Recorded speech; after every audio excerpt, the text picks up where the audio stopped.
युक्ति आईएएस की ओर से यूपीएससी एमसीक्यू सीरीज का पार्ट 71 जो प्रीलिम्स के लिए महत्वपूर्ण है।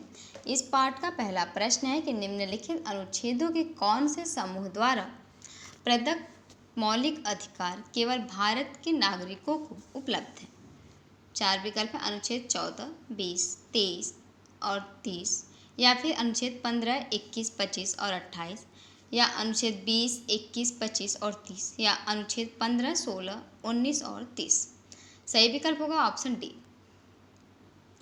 क्योंकि केवल भारतीय नागरिकों के लिए उपलब्ध मौलिक अधिकारों से संबंधित है अनुच्छेद 15, 16, 19, 29 और 30। ये अनुच्छेद निम्नलिखित अधिकारों से संबंधित है, जिनमें अनुच्छेद 15 ये धर्म, जाति, लिंग और जन्म स्थान के आधार पर भेदभाव का होता है निषेध, और अनुच्छेद 16 जो होता है ये सार्वजनिक रोजगार के मामलों में अवसर की समानता करता है। वही अनुच्छेद 19 ये वाक और अभिव्यक्ति की स्वतंत्रता, शांतिपूर्ण सभा, संघ या यूनियन क्योंकि यूनियन बनाने, भारत के पूरे क्षेत्र में स्वतंत्र रूप से घूमने, भारत के किसी भी हिस्से में निवास करने और कोई भी पेशा अपनाने का अधिकार देता है। वही अनुच्छेद 30 ये शिक्षा संस्थानों की स्थापना और प्रशासन का अल्पसंख्यकों का अधिकार देता है।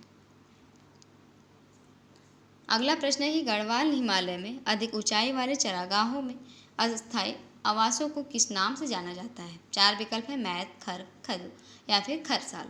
सही विकल्प होगा खर।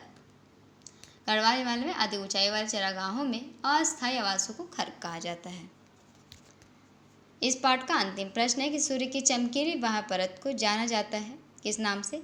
चार विकल्प फोटोस्फीयर, आयनोस्फीयर, मेसोस्फीयर या फिर सूर्य धब्बे। सही विकल्प होगा ऑप्शन ए, क्योंकि सूर्य की अधिक चमकीली जो कि बाह्य परत जो हमें आँख से दिखाई देती है उसे प्रकाश मंडल या फोटोस्फीयर कहा जाता है। ये सूर्य ग्रहण के समय दिखाई देने वाला भाग जो कि कोरोना कहलाता है। वो सूर्य की परत पर कुछ धब्बे उत्पन्न होते हैं जिन्हें सूर्य कलंक भी कहा जाता है। इन धब्बों का बनने बिगड़ने की प्रक्रिया में जो कि औसतन 11 वर्ष का समय लगता है, इसे सौर कलंक चक्र कहा जाता है। वही सूर्य एक तारा है जो सौर मंडल को ऊर्जा एवं प्रकाश प्रदान करता है, जो कि सूर्य की ऊर्जा का स्रोत उसे केंद्र में हाइड्रोजन परमाणुओं के नाभिकीय संलयन द्वारा हीलियम परमाणु में बदलना है। यूपीएससी एमसीक्यू सीरीज के अगले महत्वपूर्ण प्रश्नों के लिए युक्ति आईएएस के साथ जुड़े रहें। धन्यवाद।